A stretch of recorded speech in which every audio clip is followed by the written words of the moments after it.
E nós vamos conversar com o secretário de Estado do Desenvolvimento Rural e da Agricultura Familiar do Rio Grande do Norte, também coordenador da Câmara Temática da Agricultura Familiar do Consórcio do Nordeste, Alexandre Lima. Bom dia, Alexandre. Muito bom dia, muito bom estar dialogando com vocês. Muito bom recebê-lo aqui no nosso programa também, Alexandre. E o Rio Grande do Norte vai sediar a primeira Feira Nordestina de Agricultura Familiar e Economia Solidária. O evento que começa hoje no Centro de Convenções em Natal vai ter como mote central a grande festa da colheita. Primeiro, Alexandre, queria que você desse detalhes de como vai ser o evento e também da programação.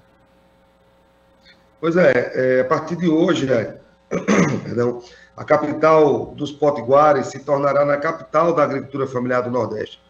Um evento que já inicia com um sucesso total. É um evento que já tem mais de 1.500 inscrições de agricultores e agricultoras de todo o Nordeste. Um evento promovido pelo Consórcio Nordeste, pela Câmara Temática da Agricultura Familiar, que tem um rol de parceiros e que aqui o governo do Rio Grande do Norte tem a honra de poder estar à frente, né? Então, o evento começa hoje, um evento que tem como principal ponto ampliar o diálogo e mostrar à sociedade a riqueza e a pujança desse segmento da agricultura familiar do Nordeste. A agricultura familiar do Nordeste, que é 47% da agricultura familiar do Brasil, né, e que está sendo fortalecida por políticas públicas estaduais. Em particular, o evento ele é dividido em 3 partes. Nós temos uma parte do evento que é destinada para os agricultores e agricultoras familiares, esse grupo que já está inscrito, que vai ficar de hoje até domingo, geralmente na parte da manhã, até às 14 horas, e a partir das 16 horas nós temos aberto a feira em si, que é o espaço de comercialização dos produtos da agricultura familiar. São mais de 90 cooperativas que vão estar em Natal a partir de hoje, e também com muita cultura, né? Porque a agricultura familiar é isso, a agricultura é produção de alimentos saudáveis, mas também são muitos saberes associados a esse segmento. Nós teremos uma vasta programação cultural, reforçando aí, nós temos um período junino aqui no Nordeste, que tem um significado muito especial, e nós teremos, por isso, muito forró, para justamente enaltecer esse aspecto da cultura, cantadores de violas, repentistas, justamente para que a gente possa referenciar esse aspecto sociocultural da agricultura familiar do Rio Grande do Norte, mas do Nordeste de forma geral.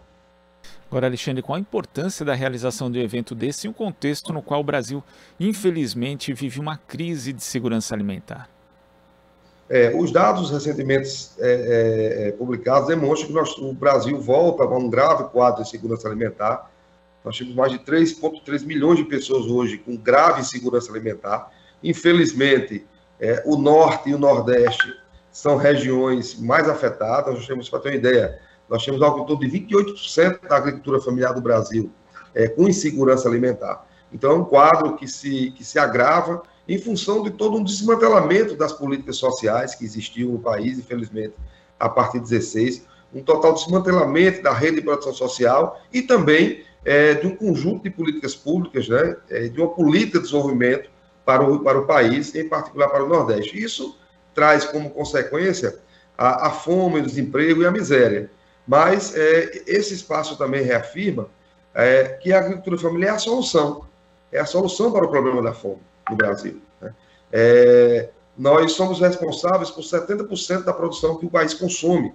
Então, qualquer solução séria, comprometida com a soberania nacional e que tenha realmente imbuída de resolver o problema, passa necessariamente pelo fortalecimento das políticas públicas da agricultura familiar. Então, esse contexto que o Brasil vive, é muito oportuno que a agricultura familiar se posicione, né, e coloque a necessidade de uma retomada de um conjunto de políticas públicas que existiam e que foram negligenciadas, foram simplesmente retiradas pelo governo federal.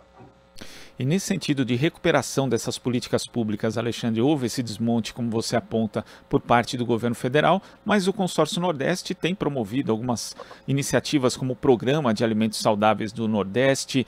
Como que está essa articulação entre os governos de estado da região para justamente promover essas políticas públicas que garantam alimentos saudáveis para as pessoas? Isso é um aspecto central, essa é a grande novidade que se colocou hoje no país. Nós temos uma articulação sob o guarda-chuva do consórcio dos governadores do Nordeste, que é a Câmara Temática da Agricultura Familiar, mas existe mais 17 outras câmaras temáticas de assistência social do meio ambiente. Mas essa articulação, vamos dizer assim, puxada e liderada pelos nossos governadores, ele é um ponto de inflexão, uma nova forma de enxergar e ver a política pública. O que era competição antes do consórcio, hoje é cooperação. Então, isso é um ponto central. Então, nós temos um conjunto de políticas públicas executadas pelos governos do Estado, que antes aconteciam de forma isolada, mas que hoje acontece de forma integrada. Então, esse é um aspecto central. E num arcabouço de uma intensa cooperação entre os Estados. Então, no âmbito da agricultura familiar e da Câmara Temática, nós procuramos dialogar sobre a execução dessas políticas. Nós temos políticas inovadoras em curso no Nordeste. O PAS, que é o Programa de Alimento Saudável, é um exemplo prático disso. E o PAS, na verdade, é uma grande pactuação. É um conjunto de políticas pactuadas que os governos do Estado estão pondo em execução no Nordeste, que apontam para a ampliação da segurança hídrica, ampliação da assistência técnica, uma nova geração de programas governamentais de compras institucionais, né? Como eu falei, as compras públicas institucionais na federal foram desmanteladas, né? E aqui no Nordeste a gente avança com legislações próprias, né? O Rio Grande do Norte, o Piauí, Pernambuco, Maranhão, Ceará já estão com legislações próprias, ampliando o processo de compra da agricultura familiar. Aqui no Rio Grande do Norte, por exemplo, durante a pandemia, o governo do Estado comprou 25 milhões de reais. O Programa Nacional de Alimentação Escolar, aqui no Rio Grande do Norte, nós compramos 48% da agricultura familiar. Então, na medida que nós temos um retrocesso das políticas públicas a nível nacional, aqui no Nordeste nós avançamos para qualificar e ampliar esse programa. Nós temos um forte programa no processo de agroindustrialização, que é a agregação de valor aos produtos da agricultura familiar, e essa feira é um ponto de encontro dessas políticas, né? Nós estamos possibilitando que a agricultura familiar se insira no mercado privado, ampliando as compras públicas, mas se insira nos mercados privados, e o resultado disso, a feira vai mostrar, que é café da agricultura familiar, cacau, nós vamos ter cervejas da agricultura familiar. Por exemplo, nós temos a cerveja de licuri, a cerveja de umbu na Bahia, teremos a cerveja de caju e a cerveja de cajarana aqui no Rio Grande do Norte, mostrando que é possível sim, que é possível avançar em termos de agregação de valor, em termos de inserção desses produtos no mercado institucional e privado, e também um conjunto de outras políticas de inclusão social, né, e de ampliação da segurança hídrica, de convivência e do fomento para a produção de alimentos saudáveis a partir dos princípios da agroecologia e da convivência com o semiárido. Agora, a feira também é de economia solidária, Alexandre, e no começo do governo Bolsonaro existia ali a Secretaria Nacional de Economia Solidária, que depois o Ministério do Trabalho foi extinto, ela acabou tendo suas atribuições enviadas ao Ministério da Cidadania, sendo restrita ali a uma questão de política de assistência social. Mas nesse contexto de alto índice de desemprego no Brasil e também de elevada informalidade, a economia solidária pode ser uma das saídas, deve ser, inclusive, pelo menos um tema bem tratado em relação à questão da geração de emprego e renda, não só no Nordeste, mas em todo o Brasil? Não, com certeza. A economia solidária é, sem dúvida alguma, uma alternativa viável, factível e que já existe na sociedade, né? Muitas vezes é invisibilizada pelas políticas públicas, mas que acontece na periferia, nas grandes cidades, na zona rural também é muito forte. E aí o exemplo prático, concreto, das práticas econômicas solidárias que acontecem, vivas e vivenciadas no Brasil e no Nordeste, a partir, por exemplo, do cooperativismo da agricultura familiar.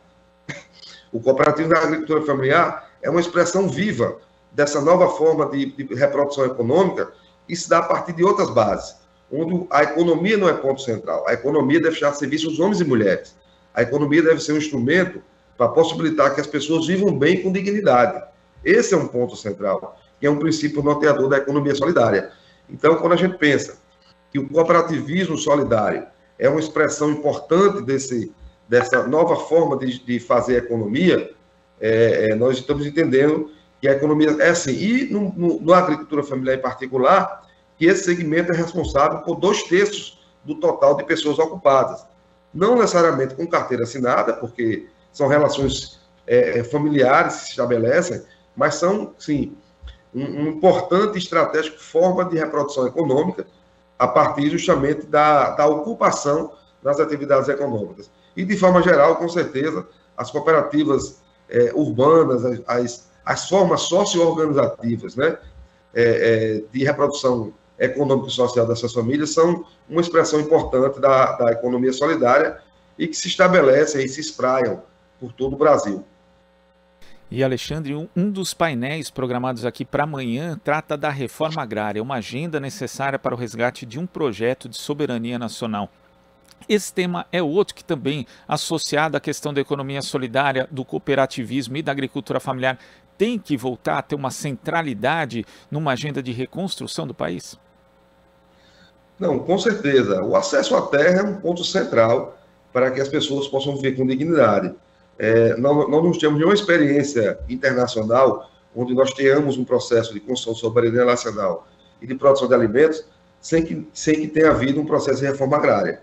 Então, essa é uma agenda central que, como um conjunto de outras, foi totalmente esquecida, né? Na verdade, é negada. Não se trata só de esquecê-las ou desmerecê-las, é um processo de negação da reforma agrária. Então, nós entendemos que o acesso à terra, de uma forma qualificada, onde as pessoas possam ter as condições dignas, né, de sua reprodução social, é uma agenda fundamental para que a gente possa resgatar um grande projeto de desenvolvimento rural sustentável, centrado na produção de alimentos.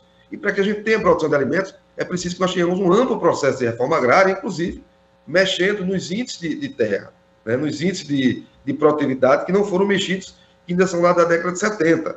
O latifúndio, sem dúvida alguma, é uma herança que nós temos do nosso processo colonial que breca o nosso processo de desenvolvimento rural, né? E aí nós temos que ter muita clareza que essa agenda do acesso à terra, essa agenda da reforma agrária, ela é central para esse novo processo de construção de um projeto de desenvolvimento rural que resgate a cidadania e que efetive a soberania nacional. Então, essa pauta é sempre presente. Nós estabelecemos isso como um ponto central da discussão da feira, que é a retomada de um processo de reforma agrária, logicamente, que é melhorando o que foi feito, resgatando as boas experiências que foram feitas, mas, fundamentalmente, dizer que a política pública é muito central nisso, né? Nós não podemos abrir mão de um Estado forte que acolha aqueles que mais precisam, de um Estado que tenha políticas públicas nacionais, né? E aí a gente tem que fazer uma negação muito forte do orçamento secreto, que é um desmantelamento das macropolíticas nacionais em favor de uma visão fragmentada, né?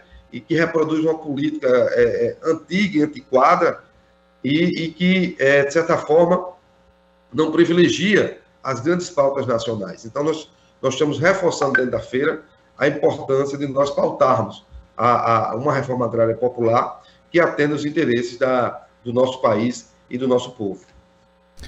Alexandre, queria agradecer a sua participação aqui no nosso Jornal Brasil Atual de hoje. Muito obrigado, até a próxima. Eu que agradeço, estamos aqui à disposição no Rio Grande do Norte e no Nordeste para construirmos uma agricultura familiar e uma sociedade cada vez mais justa e econômica. Um abraço. Abraço. Conversamos aqui com o secretário de Estado do Desenvolvimento Rural e da Agricultura Familiar do Rio Grande do Norte, também coordenador da Câmara Temática de Agricultura Familiar do Consórcio do Nordeste, Alexandre Lima. Você está ouvindo Jornal Brasil Atual. As notícias que os outros não dão.